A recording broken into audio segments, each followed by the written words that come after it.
Happy Sunday from Kansas City. I'm Dr. Carrie.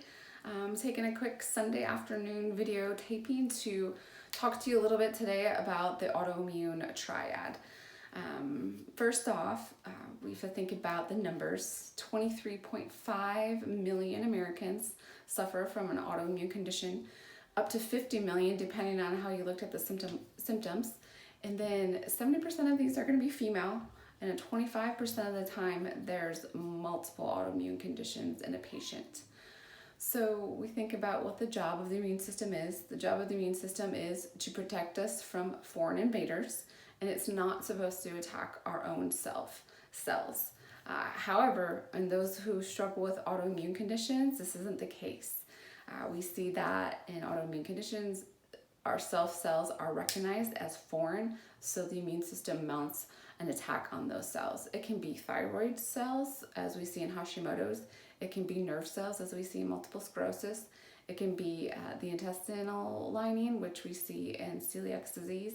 And I mean, there's 80 to 100 different autoimmune conditions that we're seeing, and they just continue to increase each and every day. And the conventional approach is obviously going to be anti-inflammatories, corticosteroids, and immune suppressants. Obviously, these are going to suppress the person's symptoms for a time, but not without side effects. And as you know, symptoms are the body's way of saying, hey, something's going on. It's kind of like the check engine light that comes on in our car. We see that pop on and we're like, oh man, let's get to O'Reilly's and hook it up, see what's happening. Same thing with your body. If we just put black tape over that check engine light, the problem's still there. We're just masking it for the time until it gets so out of control that the car stops working. So we want to in functional medicine ask why and how, like the bigger questions. And it's okay to take those medications for a time until we get into the root cause of it, because it may take some time and it may take a little investigative work. So I want to discuss a little bit more about that today, but I also want to dig into this autoimmune triad.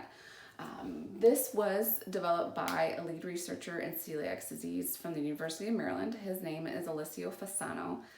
Has fascinating papers out there about celiac disease and how autoimmune ties in, and how it's, like he calls it, a triad, because celiac is an autoimmune condition, and he has written that without these three components, you cannot have celiac disease. So we relate that and we say, okay, if this is happening in this autoimmune disease in celiac, then can we roll it over to all of the other autoimmune diseases? And I think this is a pretty dang good approach when we're looking at autoimmune diseases.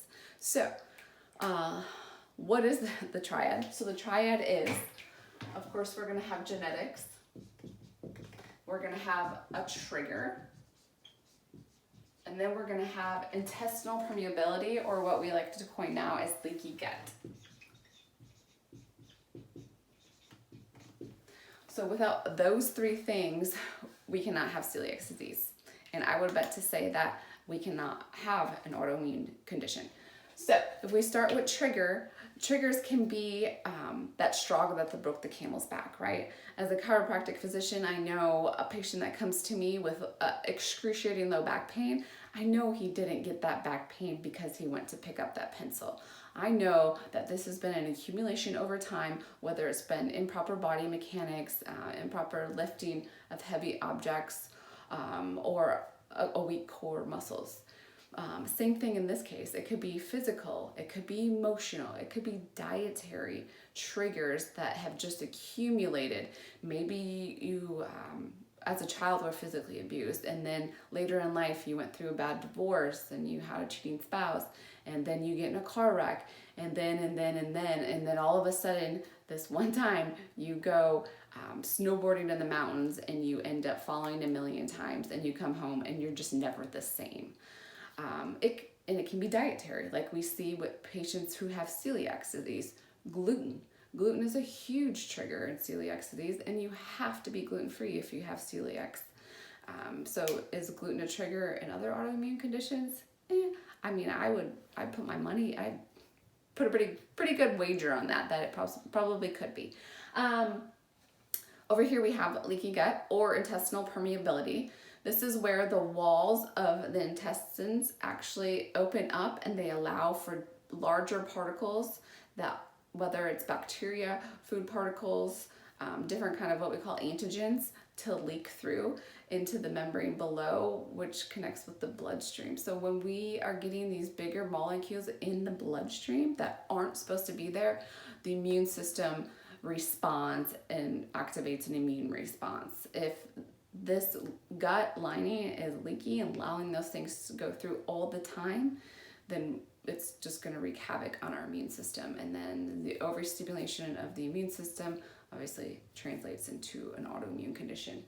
And of course, we have genetics. Genetics does not solely contribute to autoimmune disease, but obviously it plays an important role. So think about a family member that had autoimmune disease, whether it's ulcerative colitis or celiac disease or Hashimoto's. Those are questions to be asking when you're starting to investigate your why into why you have this autoimmune condition. I had a recent patient about a week ago who has chronic flare-ups of his psoriasis all over. He's a 23-year-old kid, right? Like, why is a 23-year-old kid getting psoriasis? You think older people, you don't always think younger people. So I did what I could. Obviously, he's on a budget, so we went ahead and we did an intestinal permeability functional medicine test, which is a super simple test that he was able to do at home. I get the results, and looking at his results, if this is normal down here, it was way the heck over here in his leaky intestinal permeability of his gut. So is this the cause of his autoimmune condition? Very likely. And what we're going to do is we're going to work with him for the next 3 to 6 months on healing that intestinal membrane with different supplements and support. Obviously, some dietary interventions, some stress relief interventions, and so on and so forth. And those are some of the functional medicine ways that we deal with autoimmune conditions. To get a little bit more into that, we think about, obviously the first thing you want to think about is prevention. If we can avoid an autoimmune condition, even better. But if we don't know how to prevent them because we don't know what's causing them, it makes it really hard for us and for patients to take that empowerment in their health. So then we have to get to the next step. Okay, why are you having this autoimmune condition? What triggers are setting you off? Is it physical and emotional stress? Is it dietary? Is there something in your environment? Maybe it's mold or it's some toxins that you're exposed to on a regular basis. You work in a nail salon. There's so many different things that it could be. So the best bet is to get out a piece of paper. Okay, what triggers could I have, whether in my environment, my physical, emotional stress look like? And then next, why could I have a leaky gut? Well, let's see. Do I eat a lot of fast food? Do I have the high stress? Do I tend to have belly bloat and different things after I eat different meals?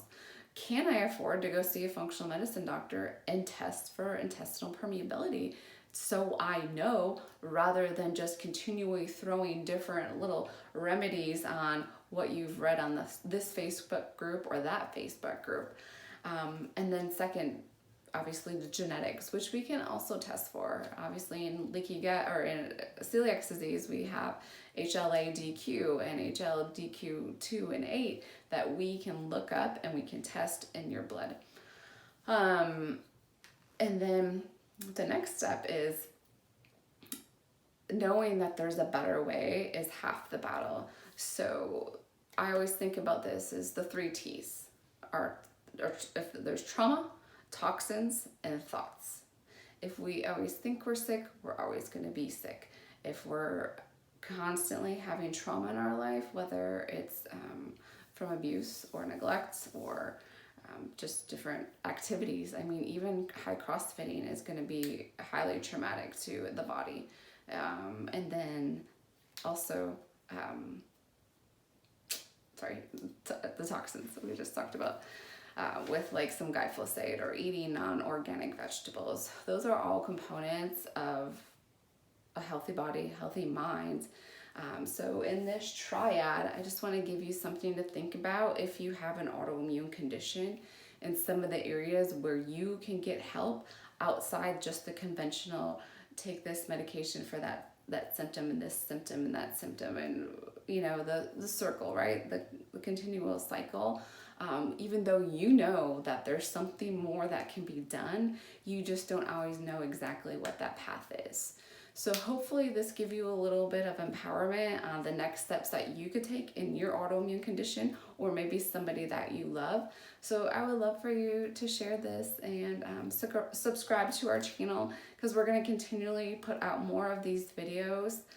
Nothing fancy about them, but just real raw information for you to digest.